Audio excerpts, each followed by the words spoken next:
Hey everybody, hey and welcome to another Sales Hacker webinar. Thanks for joining us, everyone. I see you rolling in here. So we're going to get started. Today we're talking about how do you build pipeline before the end of the year, right? We're coming off the end of a close of a quarter for most people, probably. For most people, end of fiscal year is December 31st. So we've got some time here, right? How do we prepare? How do we build pipeline before that kind of rushes up on us through the holidays at the end of the year? And so I'm just going to be host today. I'm Colin Campbell, the Director of Marketing at Sales Hacker. The person really bringing all the thought and insight to this is Steve DeMarco. He is the CRO at LeanData. It's the revenue operations platform that allows you to automate all kinds of go-to-market strategies that increase productivity and speed up growth. Steve, before that, he was actually CRO at Conga. He was the SVP of sales at Malwarebytes, and he spent 12 years at Exactly, holding several VP titles. Right, Steve? That's right. Yeah, that was a long run. It was a long run, and thank you so much for making the time to be here. I know you're coming off the close of an end of quarter as well, and you're not hesitating. You're not resting on your laurels. You're plunging headfirst into Q4, so I appreciate you giving us the time. Absolutely, Colin. No, it's great to be here, and I'm looking forward to it.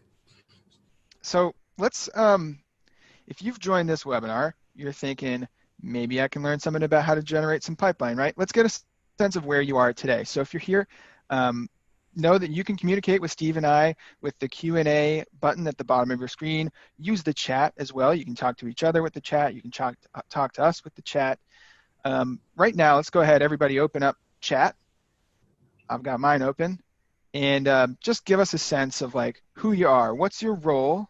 Where do you work? And maybe a scale of 1 to 10. How prepared do you feel? How prepared is your pipeline for end of year? Looking at Q4 right now.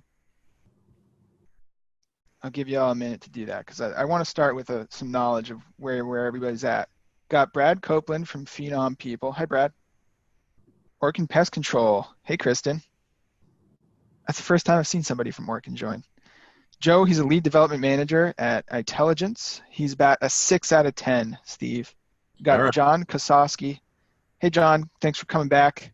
John's a regular now. He's an AE in Atlanta at Student Bridge. He's at a 7, pretty good. John Sikorsky is in very good shape. A lot of projects going on. Christian's at IBM Networking Services. He's at about a 5. All right, Christian, if we can get you to a 6, that's a win. A 6, from a 5 to a 6 in an hour. That's our goal right now. Sean's in FinServe. He's at a 6. AE, Cameron's an AE at Harry, a 6 out of 10. Okay, a lot of 6s. No 10s yet. Although John Sikorsky's in very good shape. Okay, folks, so it sounds like what we're going to do today, we're not going to solve all your problems. You're going to have to do some of this yourself. But Steve's got some really good advice here. As you can tell from his work history, he's been through it all. He started as a sales manager at the very beginning of your career, I think, right, Steve? Right. Yep. Lots of years in prep, and I've had every position. So yeah.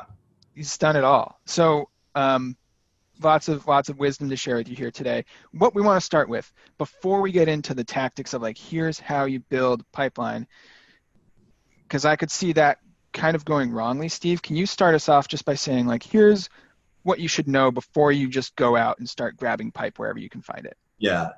No, that's great, Colin. It is a timely topic, and so I'm assuming a lot of the folks here are going into Q4 as I am with LeanData, and you just finished up Q3. So a lot of companies have the calendar year as their fiscal year end and fiscal quarter end. So for most companies, Q4 is the largest quarter of the year. It's the biggest, right?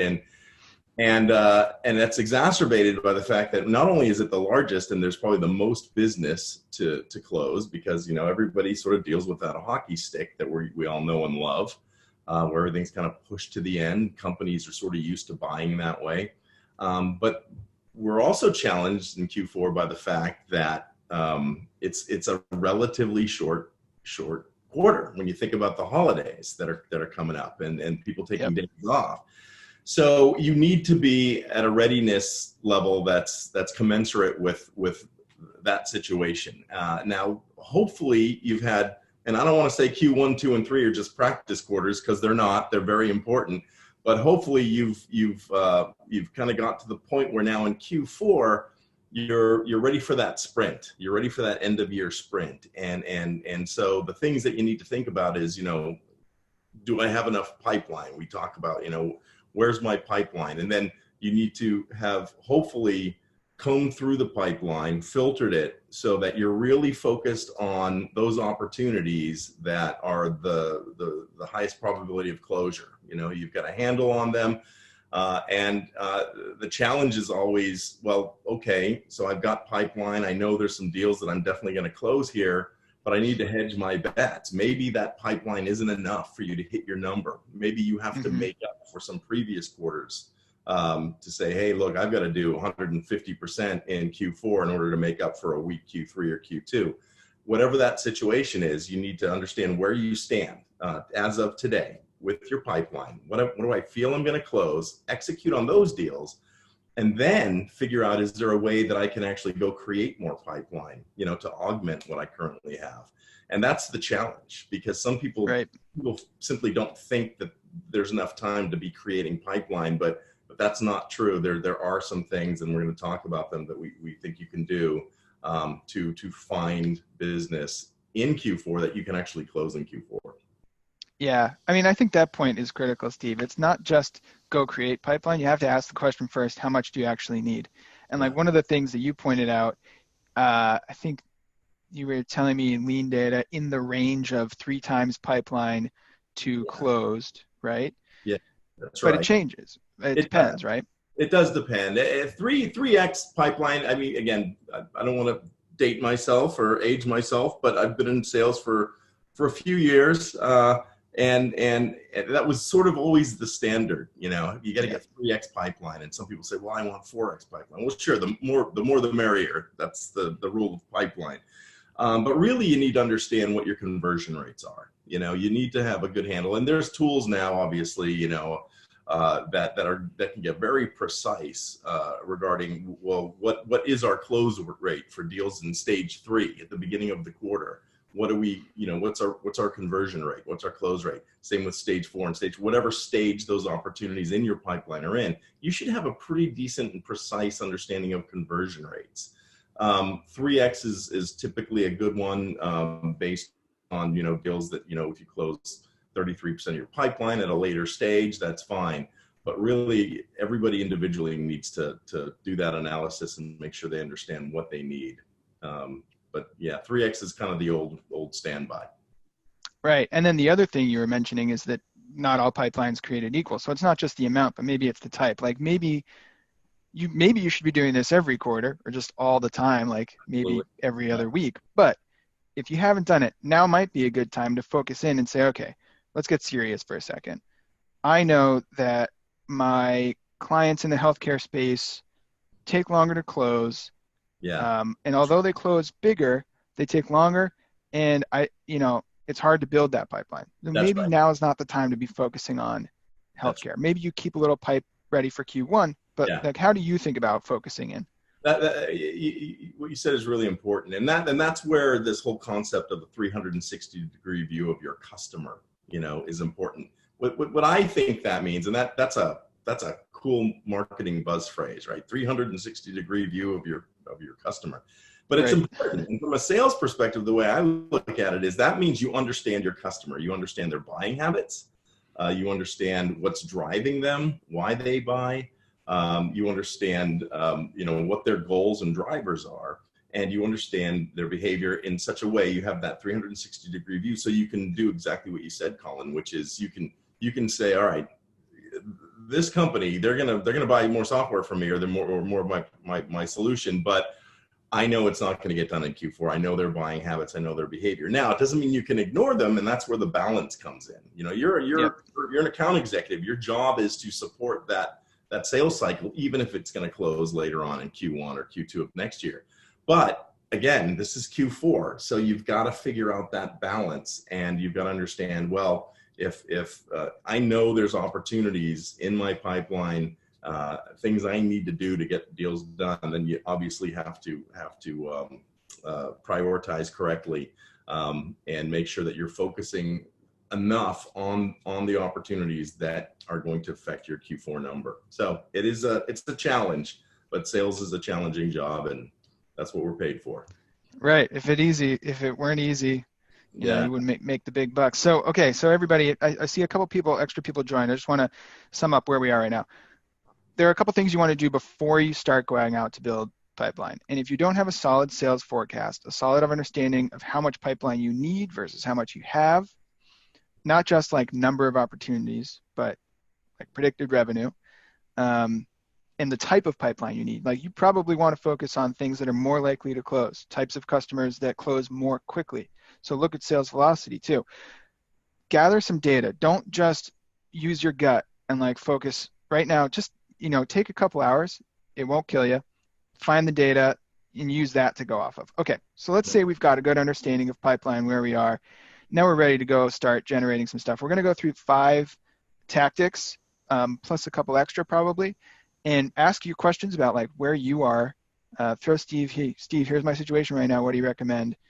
Maybe Steve will be able to help you out. So tactic number 1, Steve, where do you start? So great question. So here's what I do, right? You've got your opportunities in your, well, first of all, I think it's a mindset thing, right? You've got to, as I mentioned, you kind of balance the opportunities. You can't just ignore opportunities that aren't going to close in Q4, but you say you've set up your priorities. You've identified current opportunities that you know are going to close in your pipeline. And so you've got to give those sort of maniacal focus, right? We use the term circling the wagons, So in fact, at my company, at LeanData, one of the things we're going to do very early on this week and early next week is we're going to have all the account executives basically highlight and make sure that they understand and present what opportunities that they're focused on, and we're going to circle the wagon on those opportunities, right? And they should welcome this. They should welcome this support from management. This isn't management being controlling or anything like that. It's simply us wanting to help make sure that we can do everything we can to support the account executives and make sure that we can close everything and focus on those things. And we need to start doing that right now. So that's a key thing, that focus, right? And then don't let up. Like, let's keep on marching forward, set goals. I always say, there's no time in Q4 for procrastination, and it's not even, hey, don't put off, to next week what you can do tomorrow. It's actually more focused than that. It's more like, don't put off for tomorrow what you can do in the next 2 hours. I mean, right. That's really the level of granularity you have to have, because every hour counts, right? So because how many working days are there left? 60, maybe 59 and counting. So we're going to remind you guys like 10 times, 60 days or less. I suggest everybody puts a big board up there with a number, and then every day you count it down, because that's really all we have. So that maniacal focus is really key, identifying the deals and then focusing. So let's say now you have those opportunities identified, the ones you're going to be working on. What about creating more pipeline? Well, there's things you can do. Every company I've worked for, you named a bunch of them, Malwarebytes, Conga, Exactly Corporation, here at LeanData. Most companies that really understand the buying habits of their customers, and a lot of companies nowadays have multiple segments. You have SMB or emerging small medium companies, say 500 employees and below, have a thriving mid-market from say 500 to 1,000 to 2,000, and then 2,000 or 3,000 and above, you have enterprise. Understanding the buying habits and the buying behavior of those companies is key, because in some of those segments, and a lot of companies, even with complex solutions, have what you call create and close business. They know they've had historically a certain percentage of their revenue every quarter comes from opportunities that weren't necessarily there at the beginning of the quarter. They're actually identified, created, and closed in quarter. That's fantastic. If you can understand the percentage of revenue that comes from create and close within the quarter, coupled with the marketing team, you can put campaigns together to go after those types of businesses, right? So understanding what kind of business, what vertical industries, for example, what segments typically have a number of create and close opportunities, and campaign to that. get ADRs, SDRs, sales reps, prospecting. I know it's a horrible thought, sales reps prospecting, but that's important. Calling those customers and actually trying to affect that. So I think that's a really big one that people kind of lose sight of, that create and close. So Steve, can I ask you a question about circling the wagons here for a second? Yeah. Because I know this isn't circling the wagons doesn't necessarily generate more pipeline, but you hear it said that like great salespeople are really good at gathering resources, basically. Like they get buy-in from all the other departments, finance moves quickly for them. Q4 is kind of a special time to do that. I think it's one of the few times in the year, aside from any end of quarters, that you'll be able to more easily get the attention of other stakeholders in your business that you need. Yeah. So when you say circle the wagons, like let's paint a picture of that really quick. Yeah. Let's talk about how far we can push that to really get things moving quickly. Like how much can we create a special workflow for Q4 to make deals go faster? How do we do it? Fantastic. And somebody actually asked a good question on the chat, which was how can you use sales process to build pipeline or to affect pipeline? So whether it's new pipeline or whether it's a pipeline that already exists, opportunities that already exist. And that's really what create and close means in my mind. I mean, I'm sorry, what circle the wagons means in my mind. Sorry about that. There's a little background noise here. But what to me it means understanding where the opportunity is in the sales process and making sure that everything going forward that's left in the sales process to happen, that the rep understands what that is and that they can march down that process. They have an action plan for every opportunity. And in a lot of cases, they need resources from the rest of the company. So the rest of the company has to be brought in on this. We have top opportunities calls where we look at those top opportunities. Those are the ones we're circling the wagons around. We bring in product, we bring in finance, we bring in leadership from different parts of the organizations, and we meet regularly, especially in Q4, on those opportunities to say, okay, what can we do to affect this opportunity? Does everybody have the support they need? Do the reps think they know what they need? And then does the account executive know what the process is to get that thing to closure? And so when I say circle the wagons, that's really what I mean. Let's surround those deals with all the people, even outside of sales in a company, to make sure we're doing everything we can to get those things done. So on those top opportunities calls, you said customer success, product, and I think to me, you've also mentioned finance, legal, maybe. Yeah, finance and legal, exactly. Yeah, those, sometimes the same group, right? Yep. And how often do you have those calls? Is that like a weekly thing during the last Q4? We make them at the beginning of the quarter. We have them every couple of weeks, but then they quickly become weekly, and then towards the end of the quarter, it's even sometimes daily, because you're circling, some specific deals, sometimes very large opportunities that everybody needs to get their focus on. So at least, once every 2 weeks at the beginning, you have one now, and then you have another one maybe in the middle of October. And then after that, it starts to become a weekly cadence, all the way to the last 3 weeks of a quarter. You're having it even more frequently, a couple times a week if needed.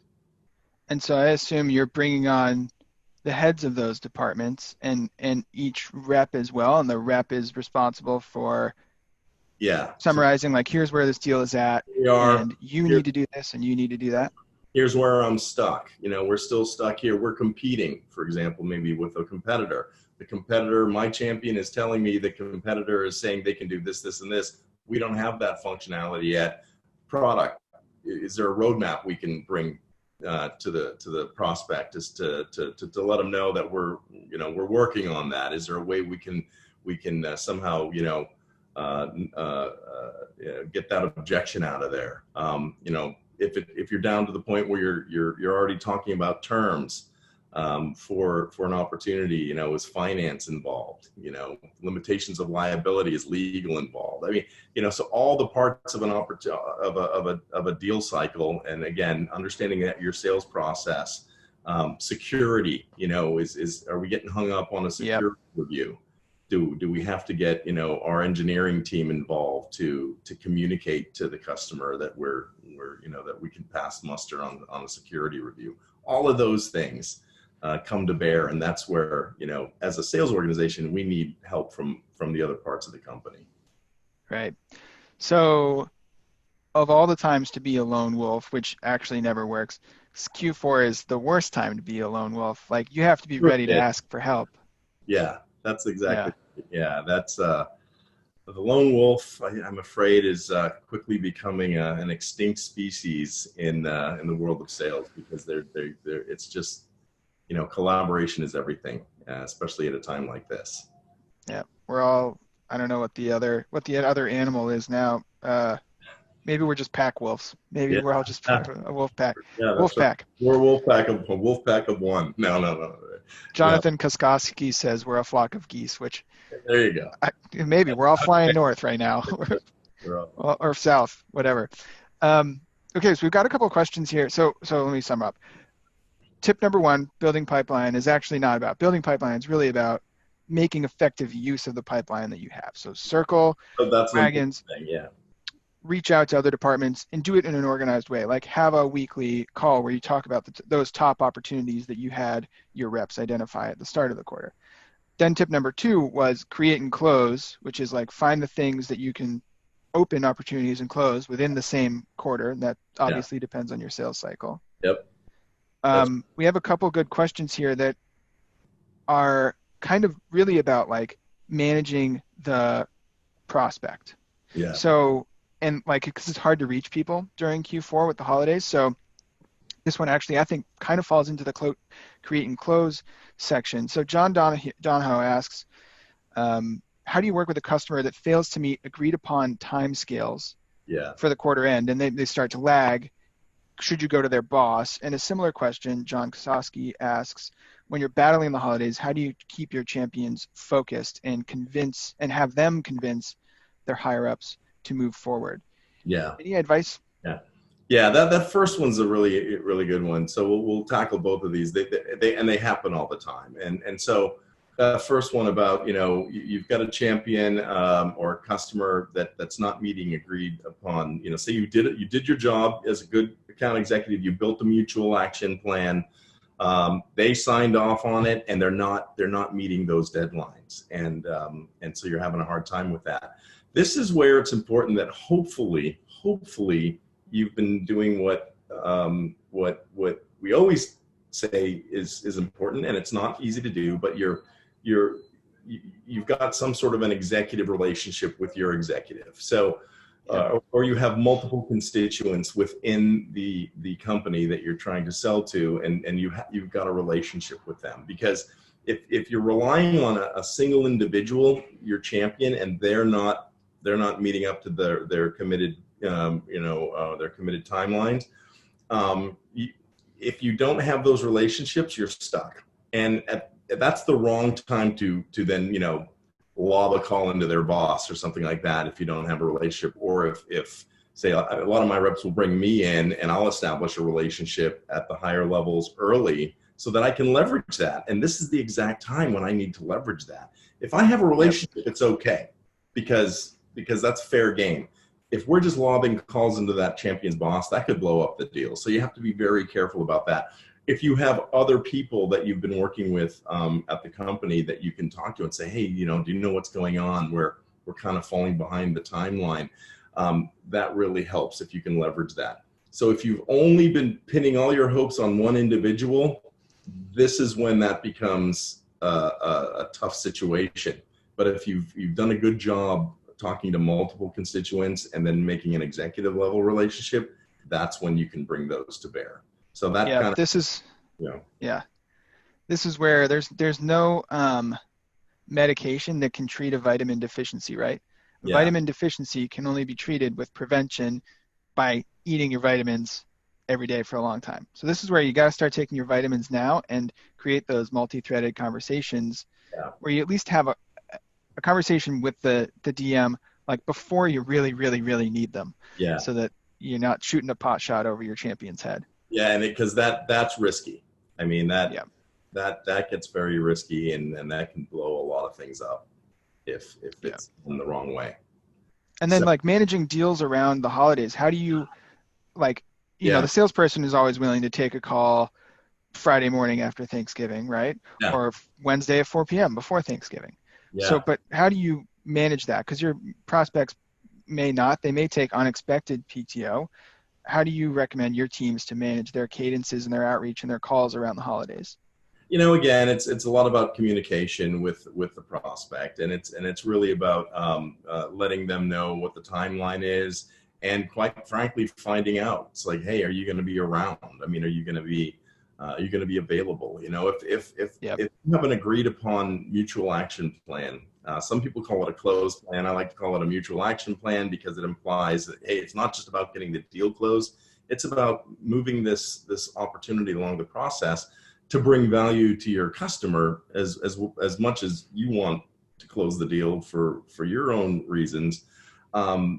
That's where that thing really comes into play, and that's where the communication about who's going to be around when, and just being able to talk about and highlight the fact that, hey, if somebody's going to be gone in the holidays, is there somebody in their place that you can communicate to?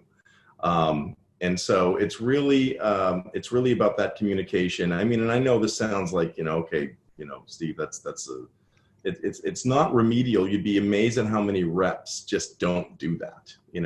They just take for granted that someone's going to be available, and they don't really zero in on that issue and make sure that there's always going to be someone available to help make sure a deal moves along. So yeah, it's that communication is really key. So this is a topic that the audience is interested in. And I know we're getting away from talking about building pipeline now, but I think a lot of people want to know. So Ben and Robbie have asked similar questions about like, how do you establish those relationships without alienating your champion? Robbie asks if you have like examples of tactics that you can use to establish a multi-threaded deal, like especially if a champion's a little bit resistant to be the one making the introduction. Yeah. Any advice there? Yeah, it's always touchy. I talk to reps a lot, and and believe me, it happens in my sales organizations. We realize, wow, we've been talking to one individual. They want to control the process. So again, the hope is that early on there was an opportunity. It's interesting because a lot of times at a first call, for example, or an initial demo, something in the early stages of the sales process, I find out that there was a meeting, and that at that meeting there were several people, including the decision maker. And I say, wow, why didn't you ask me to come to that meeting? Why didn't you bring someone else? It was just the rep and the SE. And they said, well, it was too early for you. It was too early to bring you in.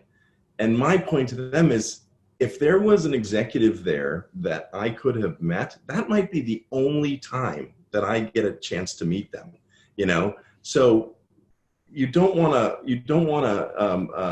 to lose that opportunity. So if I were there, even though it's early in the sales cycle, it's okay, because I'm meeting somebody that down the road we need to leverage that opportunity, or to meet, that relationship. And I think it was Robbie's point, and one of them, about how do you establish those relationships without risking relationship? That is always the fear, with account execs. It's like, I don't want to piss off my champion. And so it is delicate, but again, I'm a big believer in transparency, in that you should tell the champion and say, look, we're going to be marching down this process. I need to, my boss or my head of sales or some executive in my company is really going to want to make sure that we're talking to the right folks, to your boss. Can you help us broker that? Can you help us make that happen? And let them know why that's going to be important. And so again, it's a delicate situation. The problem is, if you don't do those things earlier on in the sales cycle, you're going to get burned by it later on. And later on is the wrong time to try and go over a prospect's head, if those relationships haven't been made. So it's really incumbent upon you to think about that earlier in the sales cycle. Well said. Yeah. Okay. Thank you so much, Steve. Those were great questions, everybody. We're going to get back to pipeline-focused conversation. We talked about number one, circle the wagons. Number two, focus on create and close deals, like segments of your prospect base or your pipeline where you can open stuff and close it this quarter. What's our next tactic for pipeline creation right towards end of year? So when you're thinking about it, right, create and close, if you have that, if you're lucky enough to have that dynamic, that's a good one. The other one though is, companies that maybe don't have so much create and close with new logos, they can go farm the existing customer base. Okay. Yeah. It's huge. And there's a lot of companies now that where the sales rep owns a customer for a period of time, if not, in perpetuity. At my company right now and previous companies, it was okay. When you close a deal, you have it for a year, you have it for 12 months or maybe only 9 months, whatever. But if you have a set of customers, now's the time to go in and try and upsell them. Now's the time to go in and see if they need more product or cross sell. So going into the existing customer base and tapping into those existing customers, that install base. And maybe finding end of year funds. That's also that's another way of creating new opportunities, because there are still companies out there that want to use all their budget by the end of the year, and they maybe found out that they have budget that's left over, $50K, whatever. It all counts. So yep. Going in and trying to find out, because companies on the other end, right, our customers. They're not only trying to figure out what initiatives they want to finish for the year, they're also planning for next year. If you have a solution that is important for the next year's execution of their business plan, now's the time to go in to find out, hey, is this the time? And by the way, if you have an end of year promotion, and I'm not big on, we're going to talk about it, I think, a little bit about creating compelling events, but if there is a discount, if there is a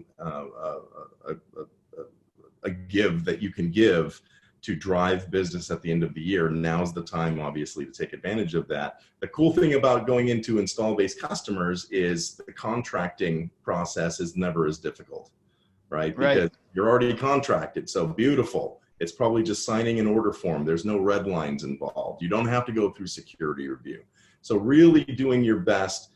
Working with your customer success team, and if you're teamed up with them, if they're the ones that are engaging with the customers, to identify that potential upsell is so key, because that is the low-hanging fruit, and that could be, like you say, a lot of revenue that you haven't identified yet. Yeah, I think this one's worth.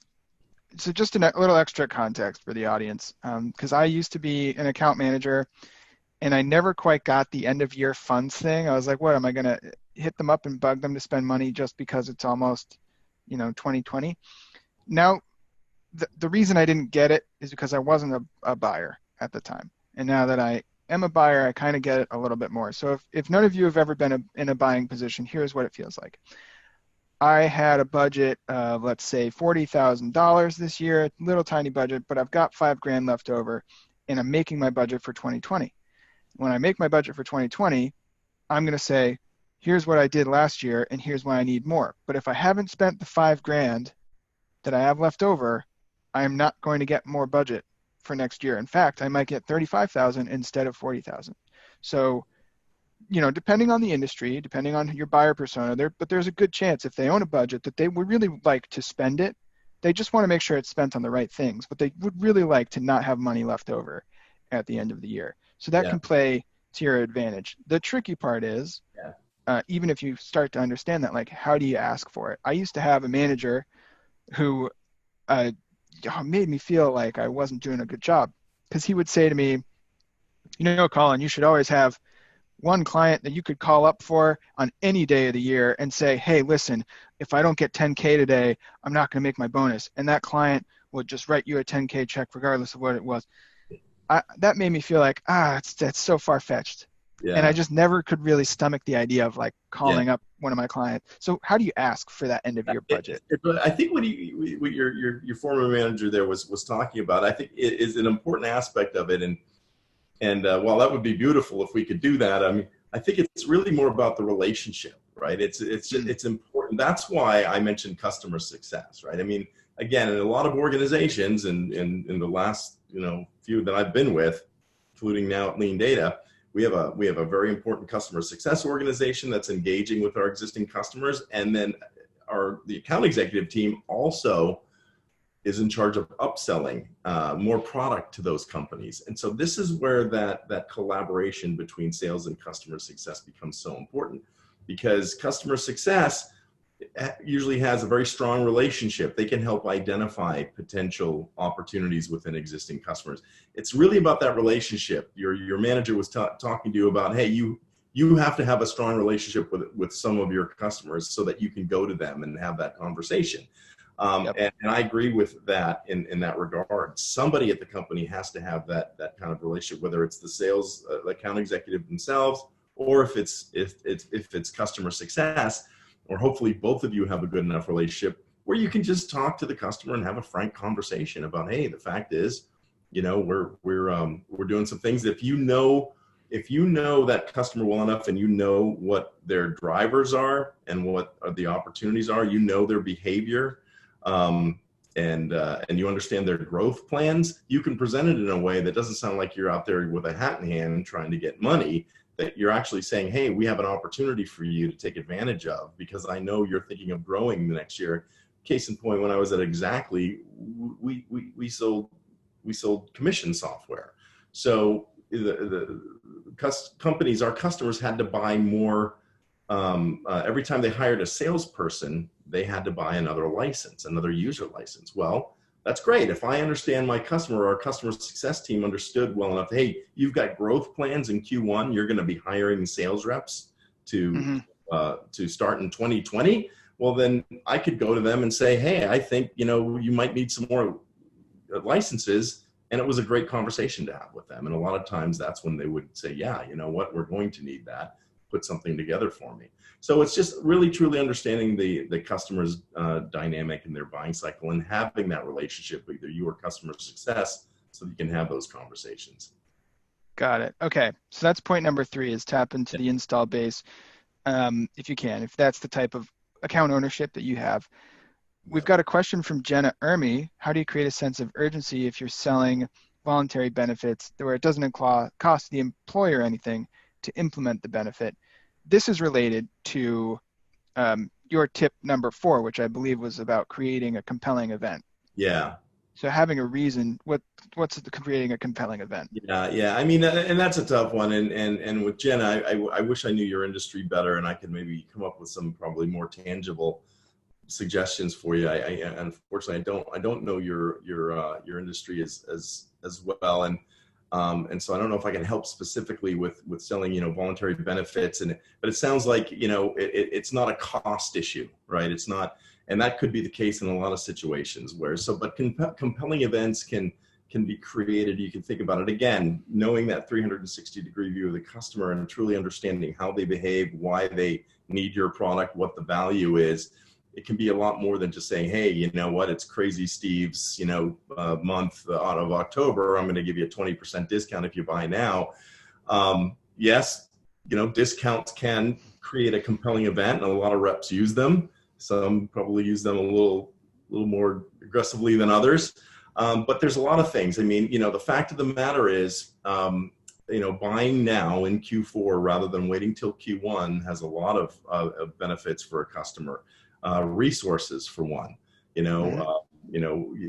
your product requires implementation, and requires some sort of a setup or something that's a little more extensive than just a quick installation, and it requires professional services, for example, you can use that to your advantage. You can say, hey, I will guarantee that we will put a team of folks on to get this up and running for you in time for your next year. But you have to sign up with me now, So that's an idea for a compelling event that really doesn't have anything to do with discount, right, or cost. It's about resources and making sure that they're going to be able to take advantage of your solution in a timely manner.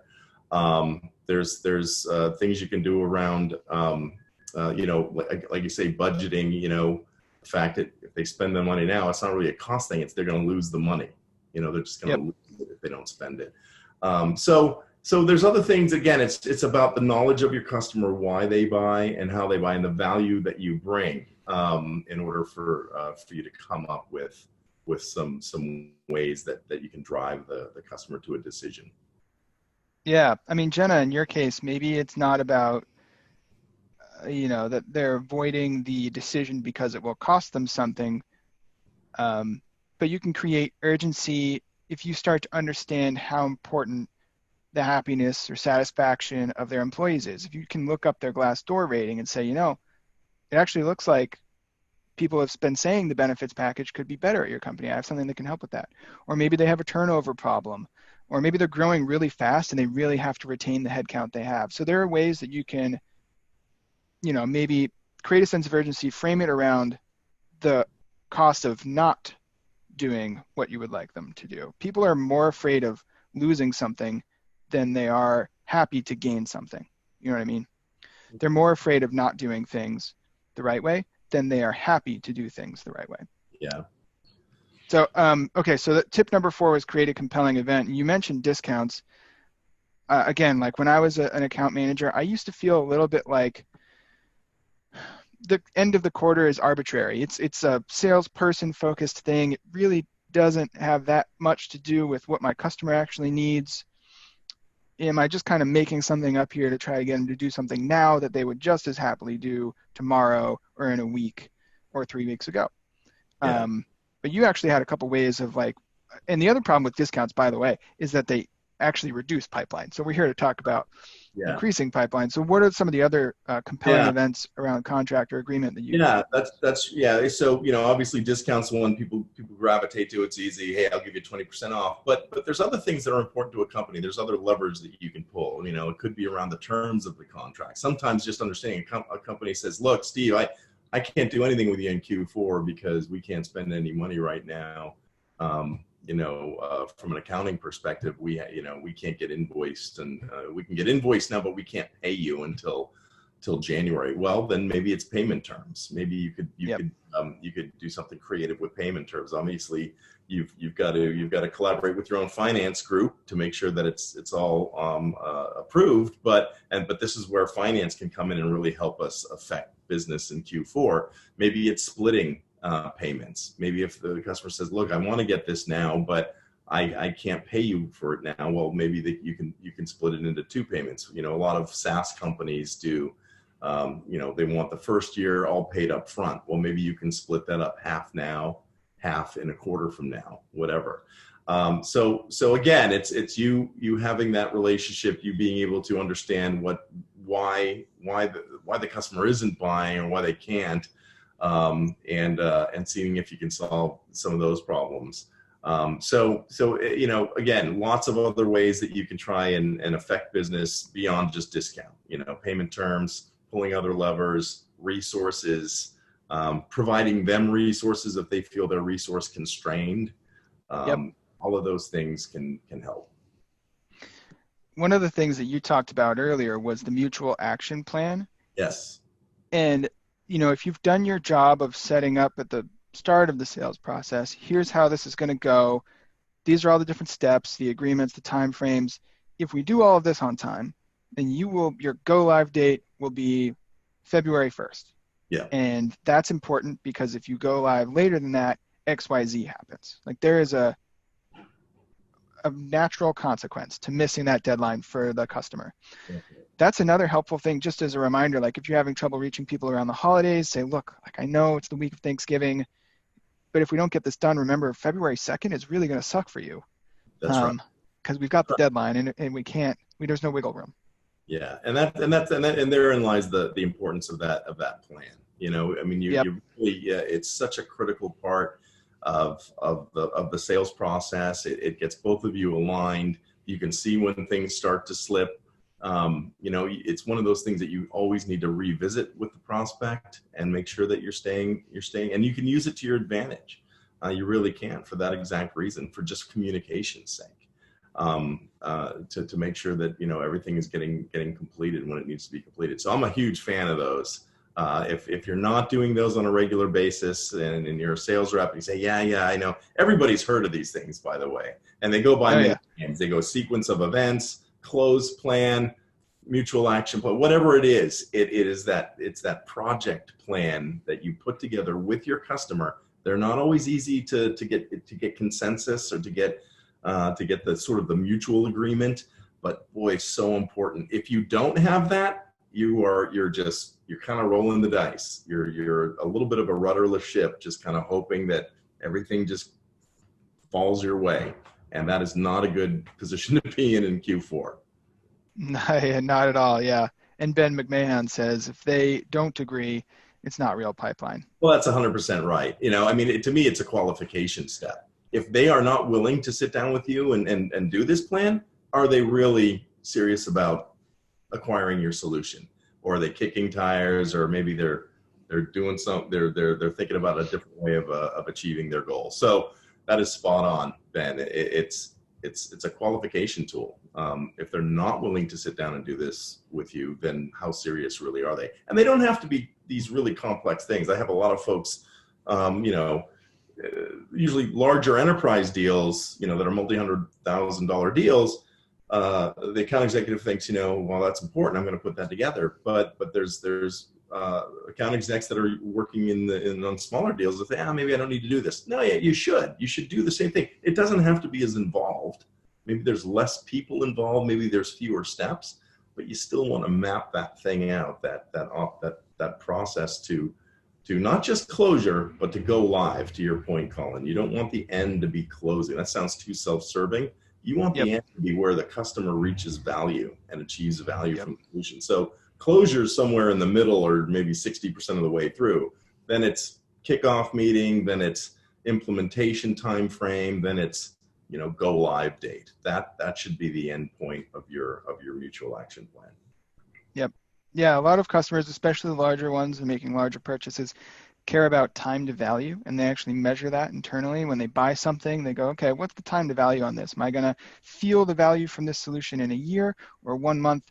That time to value horizon is sometimes an important mental deadline in your customer's mind. So keep that in mind. Okay, so that's tip number 4, is create a compelling event. Lots of ways to do that other than just saying it's the end of quarter. There's a deadline. And this last tip to build pipeline, we're heading a little bit into cheesy territory, but it matters. It really matters, people. Really does. So before we get into this, Q4 is stressful. And what I'd like, if everybody just put in the chat, what do you do to maintain a positive attitude during what can sometimes feel like a roller coaster, and you don't even know what week or day it is? You're just hustling really, really hard. So what do you do in Q4 to maintain positive attitude? While you're doing that, I'm going to tell a quick story because I think war stories are fun. So I used to have a book of business when I was an account manager, Steve, and it was maybe 30 or so marketing customers, and we were running their content marketing programs. And I think it was, maybe the end of November, something like that. I lost a client. They had some budget cuts. They said, no, can't afford to spend any more money on this right now. We're out. So it looked like my quarter was blown. I was on a quarterly quota and bonus plan. So it looked like, I'm not going to get my bonus. That really blows. And then what do you know? I decided, hey, why not take the week of Christmas to New Year's off, which otherwise I never would have done, but I was so far in the hole and I had no pipeline left. I figured I might as well.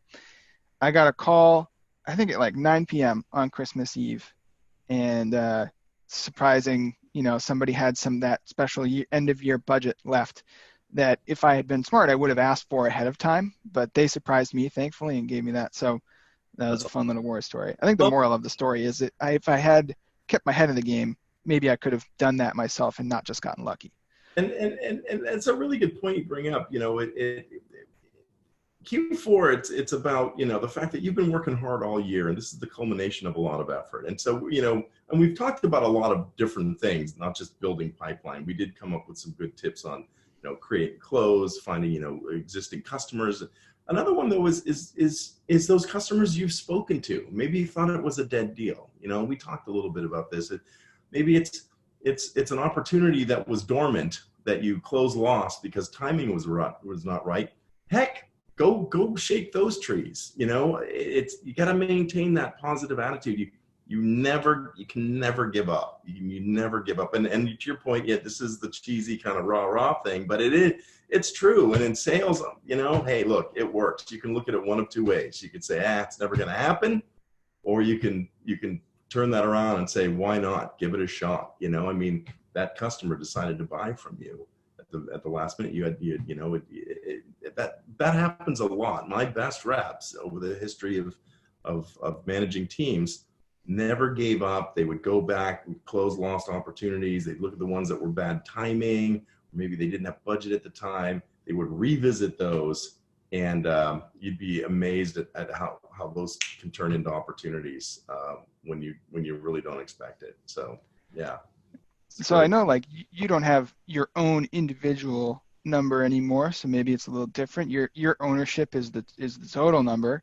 Yeah. But do you still have those moments, like in a Q4 situation or end of quarter situation, where you have the voice in the back of your head, the panic, the trouble sleeping at night? Every day. No, I do. Here's the thing: when you get into sales management, you end up relinquishing control, right?